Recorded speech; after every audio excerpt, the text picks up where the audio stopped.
let's talk about the mind. Sometimes it feels like our greatest superpower, but other times, man, it feels like it's actively working against us. It's like it's setting these little traps that we just walk right into over and over again.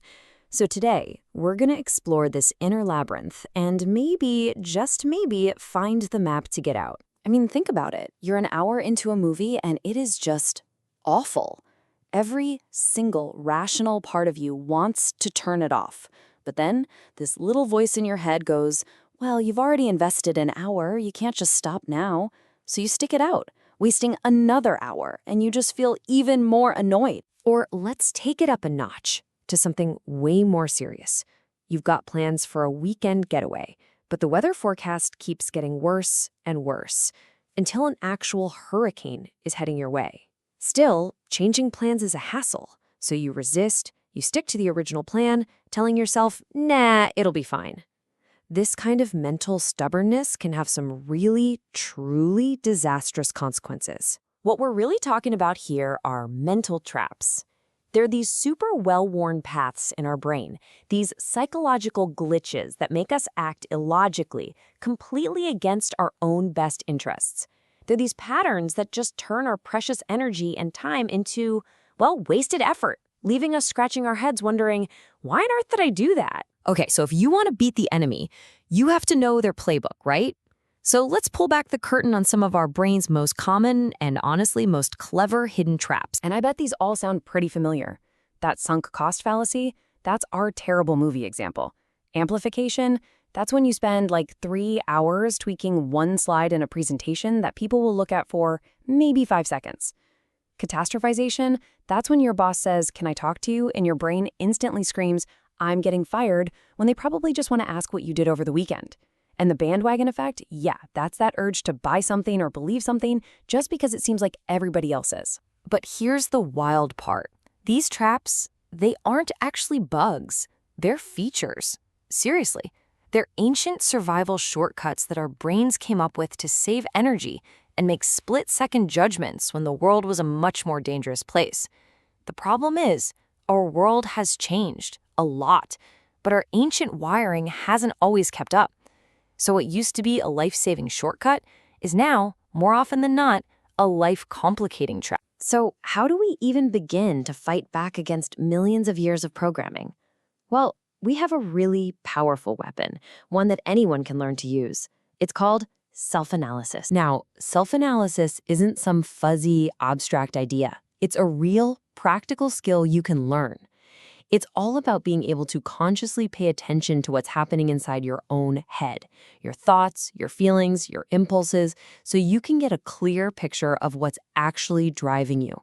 You're basically becoming a detective for your own mind. And this is where the real power is.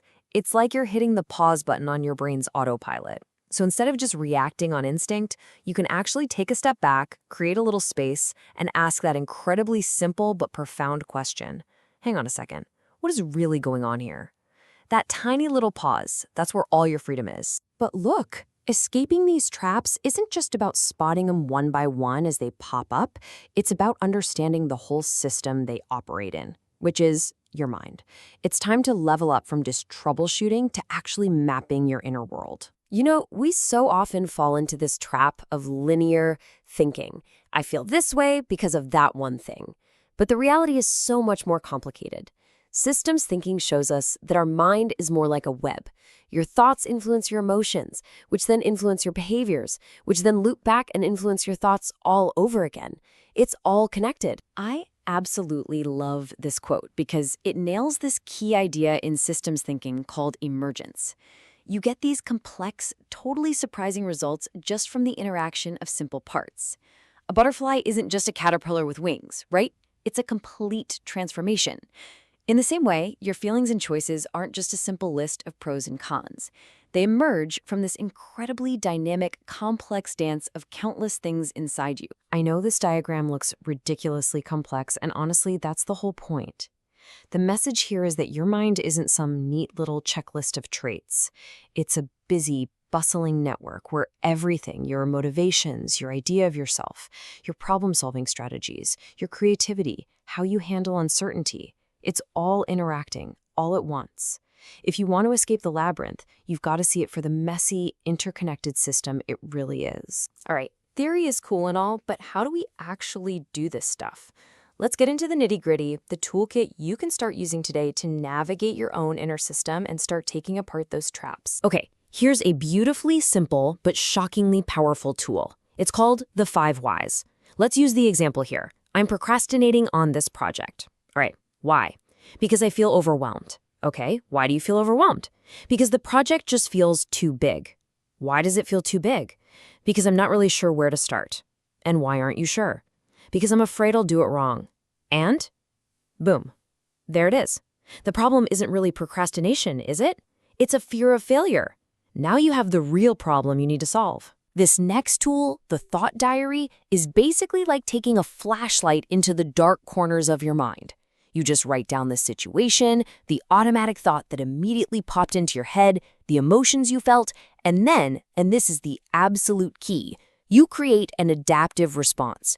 You challenge that automatic thought with some cold, hard logic. So the thought, they're gonna fire me, gets called out for what it is, catastrophization. And the adaptive response grounds you in reality, immediately taking that fear from a 9 out of 10 down to something manageable. And that's the real magic of it. By writing it down, you're getting the thought out of your head. You're putting it on paper where you can really look at it, examine it, you can see the trap for what it is, hit it with some logic, and just like that, you take away its power over you. So we've talked about what these mental traps are and how to start escaping them, but let's wrap this up by looking at why this skill, this self-analysis, is becoming more important right now than maybe ever before in our crazy changing world. We're living in a time of just mind-blowing technological change.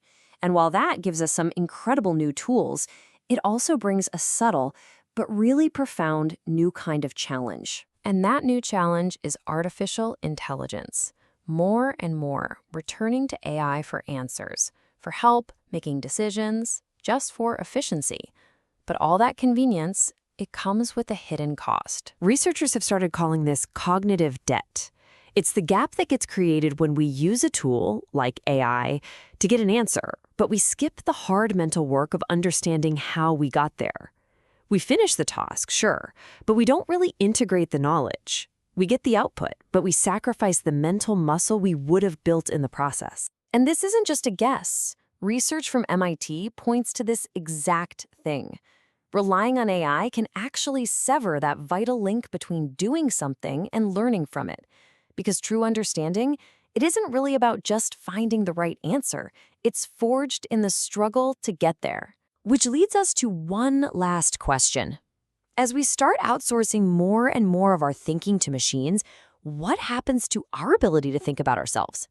In a world where answers are cheap and instant, maybe the ability to understand our own inner labyrinth, to navigate our own mental traps, and to just ask what's really going on in here, maybe that isn't just a nice little skill to have.